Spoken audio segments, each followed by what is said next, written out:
Here's my thought. My first question is, let's not talk about the rankings because everyone has their own opinion. A list in itself is controversial.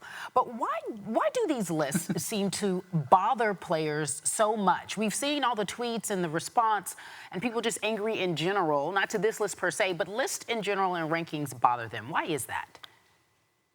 Well, why do restaurants care about Yelp reviews? Why do tours care about TripAdvisor reviews? I mean, it's an evaluation by, theoretical, unbiased parties. I don't know if anybody can ever be totally unbiased, but, and it's something that everybody can see. I mean, everybody sees these rankings, and we're also in a spot in the year where everybody's gearing up for the season. Some guys are proud of their new contracts. Some guys are jealous of contracts other guys got. Everybody's had their summer workouts expecting to come back better. It also hits in a time in the calendar where guys might be a little sensitive to it. And the fact that it generates so much reaction, this is 7 years we've done it now, and it's gotten more popular every year, indicates that even if it's not popular with the players, the fans really react to it, and it gives them something to argue over. That's a good thing this time of year. Are we surprised that LeBron is the #1 player on the list, or no? Kerry, so he finished 4th in the MVP ranking voting last year, which is the lowest since 2008. But here he is for the 7th straight year, #1 in our rankings. And I think it's just an indication that, LeBron over the last few years has, pulled up a little bit when it comes to the regular season, especially early in the regular season. If you look at his statistics, especially his advanced statistics, I would say he's great in the first half of the year, the last couple of years, and then he's otherworldly in the second half.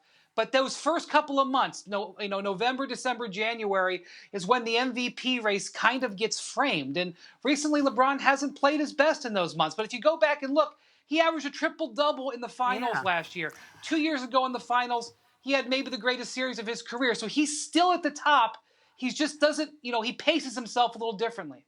Yeah, and I feel like we've had this conversation before, Brian, that he is always an MVP candidate, if not the best player. He just waits to turn it on. You have a piece up on ESPN.com that talks about his mindset and when he decides to kick it in gear.